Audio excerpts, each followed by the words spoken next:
The election of 1800 was the fourth presidential election in the United States, and it gave us our third president. As you can see, there were two main political parties at this time, the Federalists and the Democratic Republicans.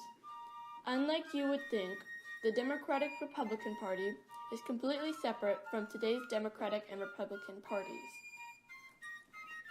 In 1800, the two Federalists running were John Quincy Adams and Charles C. Pinckney. The two Democratic Republicans running were Thomas Jefferson and Aaron Burr. One might have thought that Adams had an advantage because he was already in office, but most people disliked him enough that he did not stand much of a chance. In the first few elections, candidates did not advocate for themselves by making speeches or going door to door or making posters. Instead, people made arguments in the press against other candidates. Adams's followers claimed that Jefferson was in love with France and insufficient to lead. France was undergoing a rebellion at this time, and people believed that Jefferson would bring the chaos in France to the young and vulnerable United States.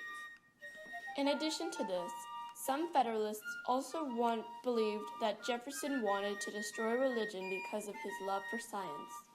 This, and much more, was used against him in the press.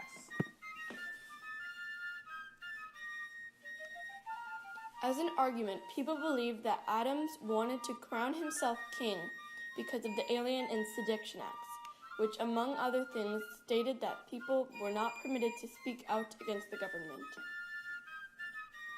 This was among other arguments used against him in the press. Monarchy was what America was fighting against, so they shouldn't elect a president who threatened that. Then came the day that people had to choose which candidate they would vote for, voting day.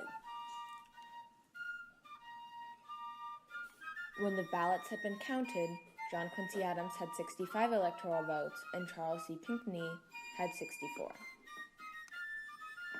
This left a tie between Democratic Republicans Aaron Burr and Thomas Jefferson with 73 electoral votes each. This meant that it was the two Democratic Republicans who were competing against each other in the House of Representatives. Meanwhile, Alexander Hamilton, one of the founding Federalists, did not have a great relationship with either Burr or Jefferson. Even so, his hatred for Burr drove him to spend the entire election trying to persuade people to vote for Jefferson, especially during the 36 votes held in the House of Representatives. Unlike the way it was depicted in the musical on Alexander Hamilton's life, no one actually asked Hamilton who he wanted to win. It was all him trying to convince people to vote for Jefferson. Even with Hamilton's help, there were days of ties between the candidates. The lawmakers had to sleep on their desks or the floor. As previously stated, it was the 36th vote when Jefferson finally won. This was probably the biggest factor that led to Hamilton's death, in a duel with Aaron Burr. Now Jefferson was set to be the new President of the United States. March 4th, 1801, Jefferson made his inaugural address. It was the first presidential speech in Washington, D.C., the new capital. At the time, the new Capitol building and mansion for the president were surrounded by small businesses. The area would soon grow dramatically into the Washington, D.C. we know today. Now that we had our first Democratic-Republican president, some changes were bound to be made to our government.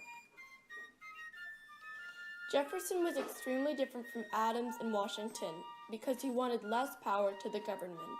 That, and he also wanted a larger agrarian economy. Jefferson did many important things during the time of his presidency. That's right. Our country nearly doubled in size when he made the Louisiana Purchase in 1803. He bought 827 square miles of new land from France for only $15 million. This gave the U.S. land populated by Native Americans, some of whom were extremely protective of their land. Though this caused many problems for our nation, we were able to overcome. Also, because of that purchase, he sent Meriwether Lewis and William Clark on an expedition to explore the new land. This would later be known as the Lewis and Clark Expedition. Along the way, they learned about new plants and animals. They also learned about Native Americans. Some were kind and helping, while others were hostile. Since the expedition was not in their claimed land, the expedition was being hunted by the Spanish. They never managed to catch up with Lewis and Clark because they were in huge expanses of land. Through his presidency, Jefferson played a huge role in shaping our nation into what it is today. So remember, the results of the election of 1800 was our third president, Thomas Jefferson, and our third vice president, Aaron Burr. Thank you for watching.